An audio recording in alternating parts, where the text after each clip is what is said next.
mentioned this Panda Eyes. So this is like a society of celebrities that mess with.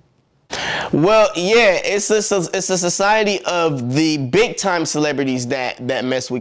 The main person that's one of the leaders who actually did this to my is she is big into the sodomy thing, and I waited until I was, in life.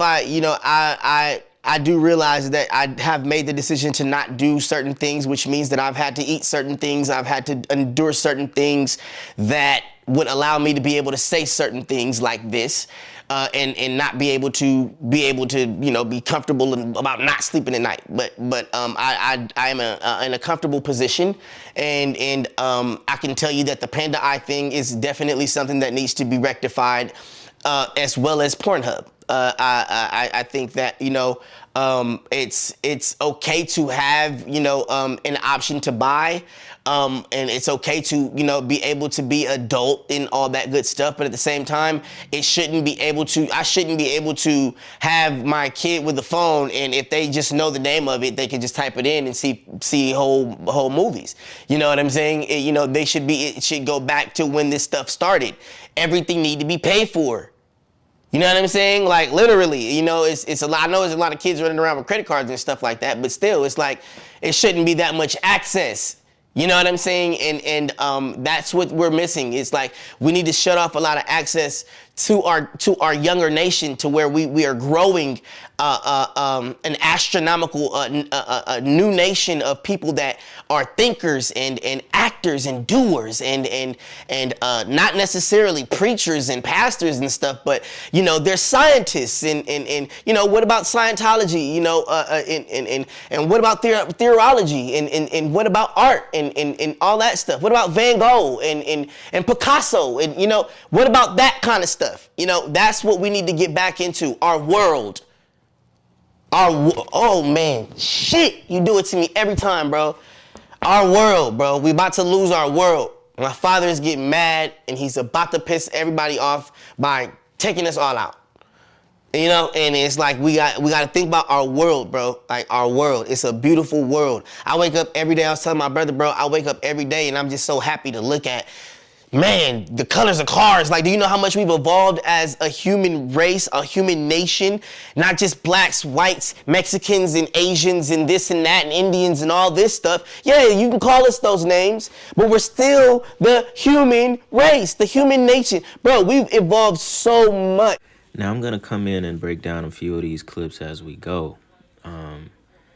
I know you are all here for the Panda Eye ritual, which we are definitely going to get into in this video.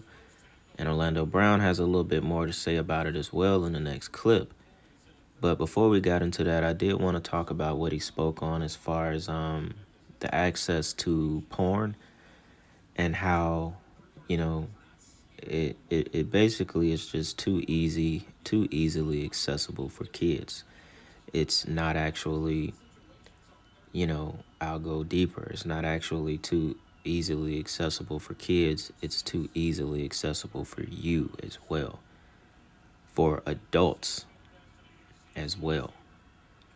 Of course for the kids, because it creeps into your mind and it creates a false image and narrative about sex, about women, about men, before you can even, know what sex even really means in the spiritual. Porn kind of has so much of a negative effect on your mind that you don't actually realize it. You don't actually realize what it does, because you think you're just simply, pulling up a site, your favorite porn site, and you're watching videos. You're trying to satisfy a crave for sex or some kind of, horniness in a moment that you want to pull up a site and watch sex. You want to watch porn. And if I'm not mistaken, I think porn actually derived, it was a Greek term for prostitute. And it was like pornography. Porne was the Greek term, if I'm not mistaken, that turned into pornography as an English word. So it all coincides. Porn, pornography, prostitute, it all basically means the same thing. It's all a sale of sex, but porn is kind of like free. It's it's a sale of sex, but it's a free sale. It's easily accessible to everyone. You can pull it up on any device that you have and you can watch porn. But we all know that's a tool. That is a tool of Satan to make, something like that so easily accessible for anyone to be able to look at, because he knows what it does to your mind. He knows it strips away the spiritual connection that you could possibly have to God. It strips away so much mentally and even physically from your life, that you don't really understand it, because you don't understand the spiritual aspect of what it does to your brain, what it does to your connection to the spiritual. So he was completely right about porn being easily accessible. We all know that it should not be. You shouldn't be able to access it the way that we do. And the real reason on why we can is just so it completely disrupts your spiritual connection to God. And you will not have that spiritual connection until you can find a way to rid yourself of watching porn. That's just one of the things that continuously holds you back from reaching that spiritual level that you want to and that you can. So I thought I would just come in and talk about that real quick. But let's go to this next clip, because the video is going to get a lot more interesting. And I have another clip to support it after Orlando Brown is done talking, which I hope this video doesn't get took down. But anyway, y'all already know. Check this next clip out. One of the scandals, it's kind of like a Hollywood type of scandal, so this is kind of something that you've kind of touched on before in the past. So I kind of wanted to just get your kind of take on it, man. It was the Balenciaga BDSM scandal. Did you have a chance to check that out? Yeah, you was telling me a little bit about it last night. Can you go a little bit in deeper form, man? What's going on there? So basically, they got one of the pictures that I'm looking at right now is a little holding a teddy bear, and the teddy bear is basically dressed in BDSM. It has, like the leather straps on the teddy bear, and they got that stuff. Okay, so and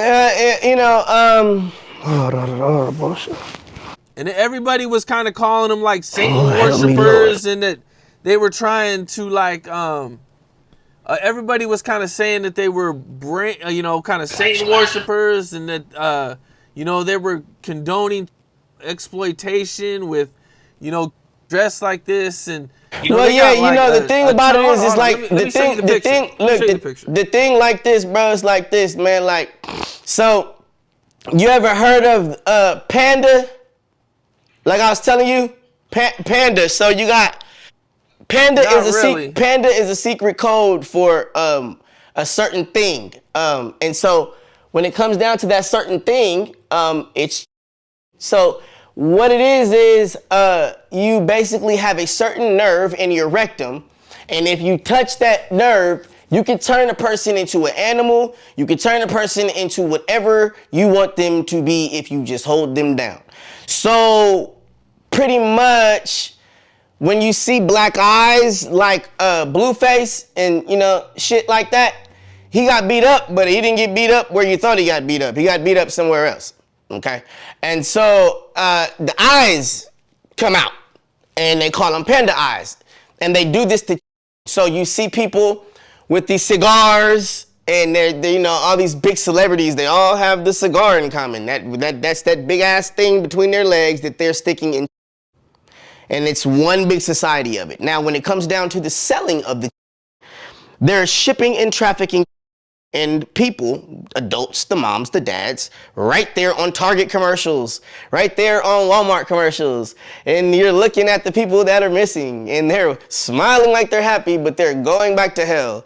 And that's really what it is. These are actually adults. Jeffrey Epstein created this saga, and this is what he is great at doing. He's great at kidnapping someone, turning them into a, putting them in a dead celebrity's body, and screwing the life out of them after he makes a ton of money off of their ass on his private little beach. So you have a private little beach full of celebrities and bodies getting screwed, and nobody cares because they're supposed to be dead. And this has been a major market that he tried to blame on Oprah Winfrey. So, yeah, that's what I feel about that. And this Panda Eye thing is, the Panda, all that stuff is so real. You want to go get fucked by Shaba until your eyes pop out, go ahead. I mean, that's up to you. But, I just think that, people just need to realize what they're looking at when they're watching the television. Everything is right in front of you. The revolution was televised, and don't nobody give a shit. You believe Jeffrey Epstein was killed? No, I do believe he's still alive. I do believe that when you have that kind of heat on you, of course you'd still be alive. You wouldn't want to take the heat. And until you find the right person to put the blame on, you're going to stay hiding. So it's very hard to, feel for a person that has no feelings for anyone's, when it comes down to the Grinch, that's how I look at him. It's like, it's a real story. We really have a man out there that wanted to steal Christmas. And how do you steal Christmas? You steal the, because if you steal the, you have no more joy. And how do you steal the at birth? How do you do that? You turn into a doctor, you turn into a nurse, you turn into the powers that be that'll protect the person. So it's really intricate with this man, and at the end of the day, I pray that he gets what he deserves. That's all, I just don't pray for mercy on his soul. That's what I can say. All right, so that part of the clip was where Orlando Brown gets into the pandas, as he said. He didn't really want to fully talk about it. He didn't, he kind of said it the best way that he could without really, really exposing it and really, really going into detail. But he gave you enough to go run with and go research for yourself as far as how he related to, he said the thing about Blueface having black eyes and that, he didn't get hit in the face. He got hit somewhere else. So what he was relating that to is the Panda Eye ritual involving our young innocent ones, the little innocent ones. Now the guy that did the interview, he bleeped out every time Orlando would say our innocent ones. I don't want to say it. Y'all know what I'm talking about. The little ones, the newborns, the young ones. Our young generation, very, very young generation. Because I don't want to say that word and relate it back to what I'm talking to, because it could potentially get this video flagged as well. So it's, so that's why Orlando Brown didn't kind of give it in that sense. He said it about Blueface, because when you do that to the little ones, especially when they're very, very, very young, when you do that kind of abuse to the little ones, it could turn their eyes black like a panda would look, which is also kind of the same as this Balenciaga ad stuff with this little white panda looking-ish bear that's sitting on the ground and that the little girl is holding. It basically has panda eyes as well. And there's also more, there's hella symbolism around Hollywood with the panda. That's why he, at the end of that clip, he was like, Panda, Panda, Panda, back when Designer did that song that was called Panda. And then you also have the picture of Lady Gaga with the panda eyes. And there's a bunch more pictures of it, just as far as the symbolism of it as well. And then, so Jeffrey Epstein, Orlando Brown went on to talk about Jeffrey Epstein as well. And as far as him being kind of like the leader of this cult, and whether or not he believed Jeffrey Epstein was dead or alive, which I have the same exact beliefs. I never for 1 second believed that Jeffrey Epstein was dead. And he worded it very well. You know, he said, how do you continue these kind of rituals? How do you continue this stuff? You become a doctor. You become the power that be, you know? So that way you are around. You can easily kidnap these little ones. I'm gonna even take that out what I just said. Yeah, I kind of slipped up. But you can easily kidnap them if you place yourself around them. That's the reason why 1 million kids go missing a year, basically. You know, I've talked about that multiple times across both channels that I've had. You know, upward of 800,000 kids go missing a year. You know, a lot of them don't return back home. So it gives us an idea of, you know, just how large the scale is of how often it happens and how many of the young innocent ones that they need in order to basically create and have as much of the adrenochrome compound that they can, because that's kind of what it all ties back to, is adrenochrome. Now the next clip that I have is very, very interesting as well. It goes more into the black panda eyes, the panda eye ritual, and why they do it. And it just gives you a little bit more detail than Orlando Brown was willing to say. But even, you know, hearing it from Orlando Brown, it kind of, you know, he reaches a different demographic. So, you know, it allows people that haven't heard anything about this to actually become aware and then go research it. And now you can, you know, you can fight back kind of spiritually. You know, you can be a part of this spiritual warfare because now you see what this Balenciaga ad, you see what these kind of things are about now. And the fact that it's not done, you know, it's definitely being done intentional. You know, they didn't create this ad out of a mistake. This wasn't art. They knew what they were doing.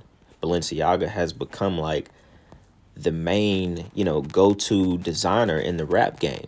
Every rapper wears Balenciaga. So basically it was their time to show their allegiance to what they are actually a part of behind the scenes. They did this on purpose. They have all the eyes in the fashion world and the music industry. All the eyes is on Balenciaga and their clothes and their brand and, you know, what they're all about. So they put this out for you to see. But the thing is, they bank on you being ignorant. Even though they caught flack, it went viral. And people were like, what the fuck? Why is there bondage looking shit attached to these kids? Why are they holding little bondage dolls? They caught flack. But at the same time, they still bank on you being ignorant of what this is actually about. And the warfare that you're actually fighting, and the fact that you still probably don't know what this represents, nor what we are actually participating in behind the scenes. So it's still all intentional. You think they put this out not knowing they were going to get, you know, this huge outlash from it? You really think they put it out not knowing? When they released these photos, you really think that they were like not expecting people to, you know, give backlash, basically? You know, you would be blind to not think that they didn't know it was coming. You know, I'm pretty sure they expected it and they accepted it, because they're actually just showing you what this stuff is really all about. So I had to bring that clip of Orlando Brown to the channel. You know, I'm a fan of the way he chooses to expose things. And yet again, he brings up some stuff that the community needs to hear and that people need to hear, because this world is very dark. This world is very wicked. And the things that actually go on, you wouldn't be able to imagine. You wouldn't be able to fathom. You wouldn't be able to think of it and create it and do it yourself. You know, as they always say, the real truth is much more stranger than fiction. The things that actually go on in this world, the dark, wicked secrets that actually go on in this world, you wouldn't be able to create it yourself. Like, you couldn't think it up and imagine it and create it as fiction.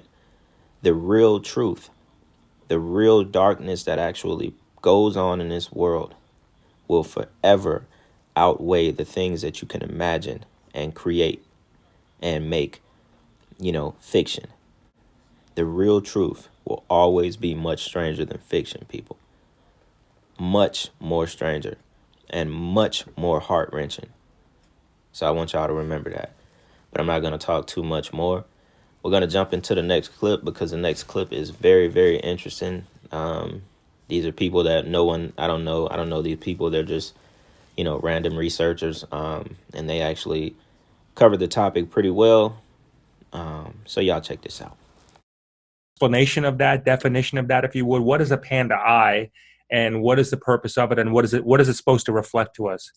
Yeah, when you create a vast sudden pressure on the body in martial arts, it even happens if you throw somebody really hard on the floor and you do like a knee drop on them, and at the same time they can get black eye without even being hit in the eye. They can get both eyes going black. And bad health actually starts to cause it as well. You see people with dark circles under the eyes. That's the beginning of a situation in which pressures of toxins in the body are going up. Then the panda eyes, when you rape, typically sodomize, the pressure in the body goes up so vastly because it's a little tiny baby with a grown adult that's doing that. It causes the essentially bruising around the eyes is what you're seeing, just like when you get punched in the eye. But they're getting punched from the inside by a sudden onslaught and pressure in the body. So when they're raping, is it how is the pressure then? And I'm still trying to wrap my head around that piece. Where's the pressure coming from? Is it the fact that the child is just so innocent? Is it a spiritual pressure that's coming through to them, that they're being punished at that moment, or what does that look like? I think he means physical. Physical and spiritual. Well, I know the physical comes through. It manifests itself. I mean, imagine you got an 5, 6, 7, 8 pound baby, and a full adult male sodomizes. Of course, the child's laying face down. They're holding the child head down. You're causing a sudden onslaught and a sudden increase in the pressure to the head, blood pressure. That's a lot to stomach right there. But that being said, okay, obviously I know your mind has to be so twisted at that point to even go to that level. But my question is, what are they getting out of that? What they get out, first, they like and feed off of these demonics and the demonic beings doing it that have no soul. So they have no compassion. They have no heart, no love, no compassion for anything other than themselves, which is not really love. It's just satanic glee.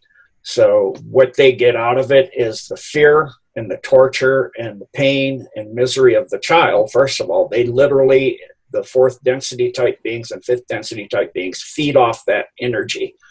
They feed off the child's torture, pain, fear, agony, terror, just like they feed off the adult. But for children, it's much more profound. The level of energy is much higher.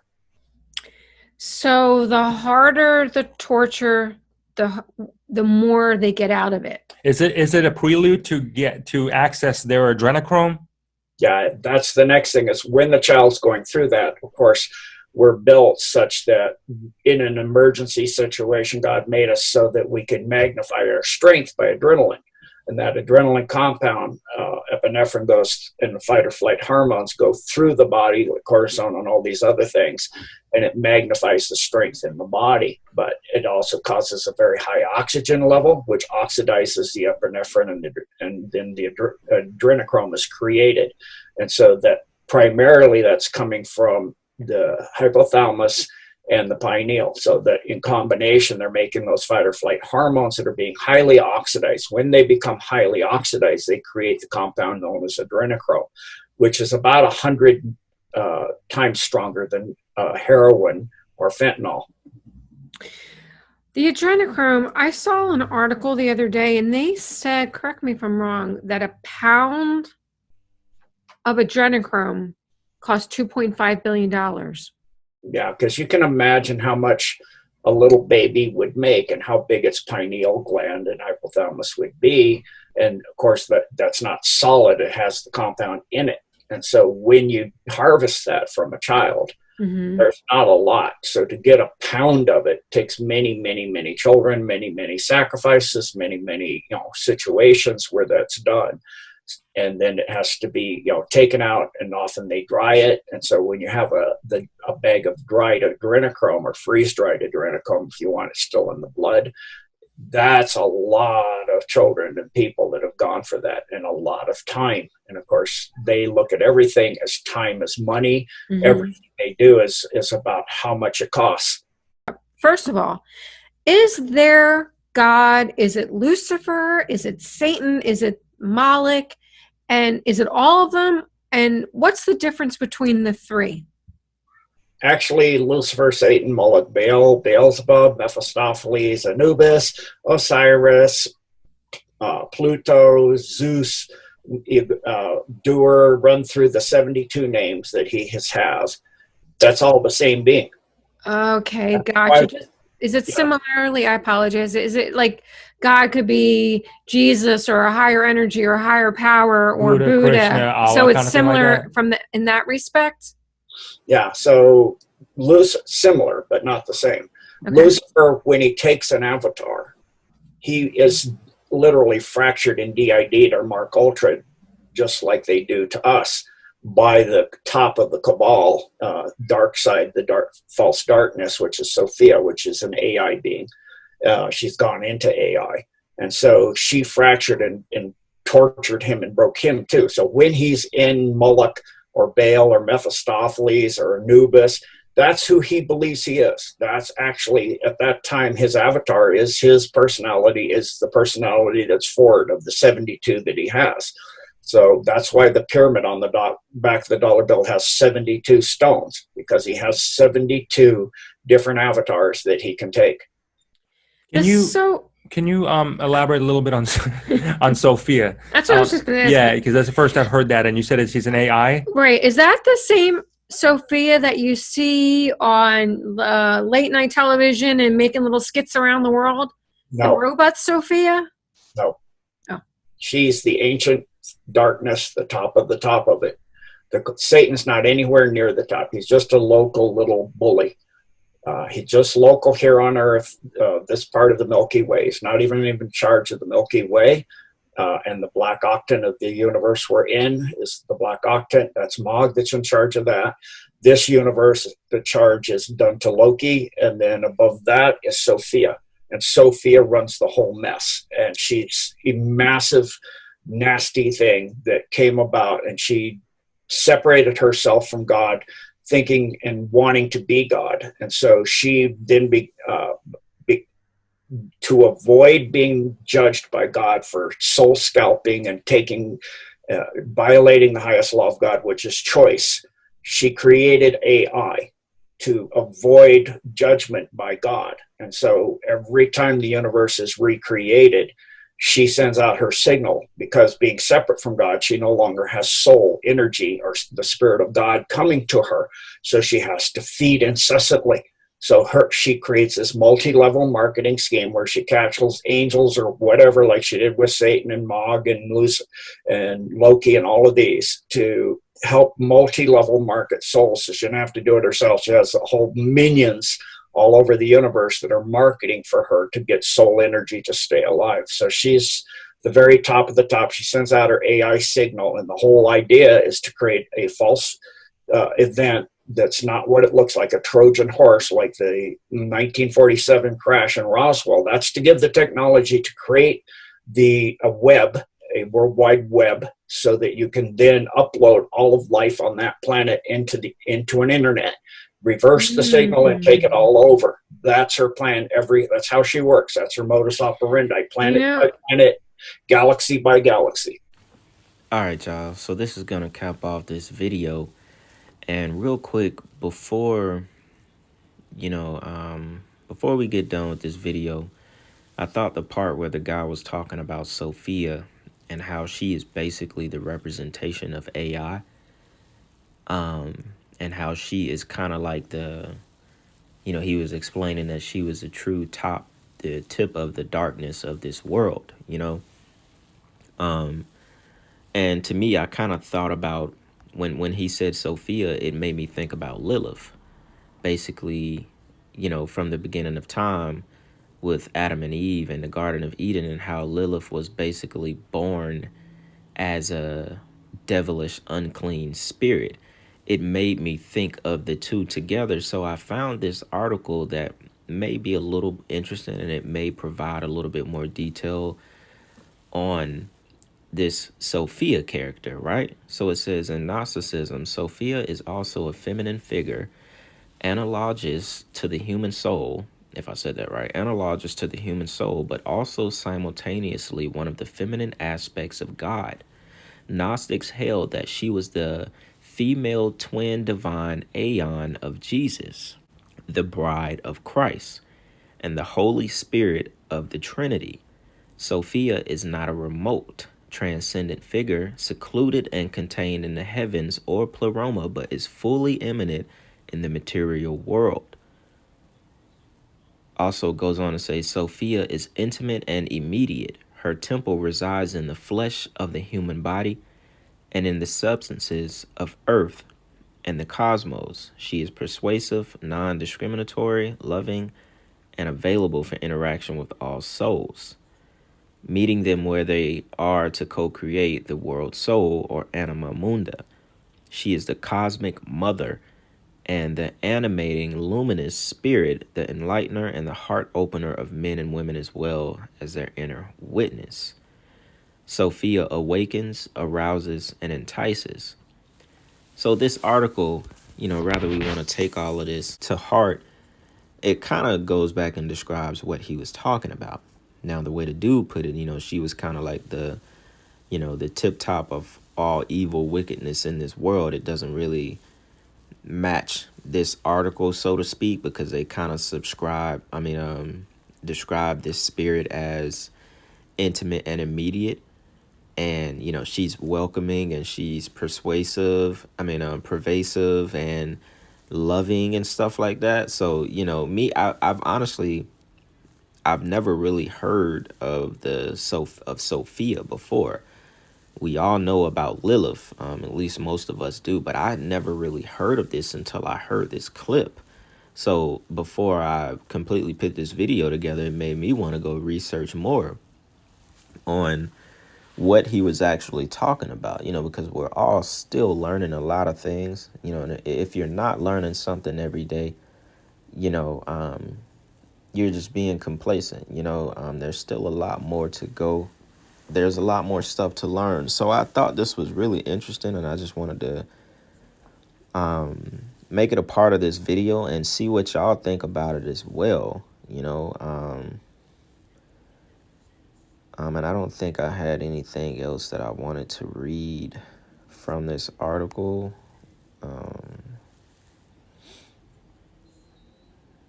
There wasn't really much else that was kind of relevant to the video. Or maybe here it says the relationship between Sophia and Lilith offers rich material.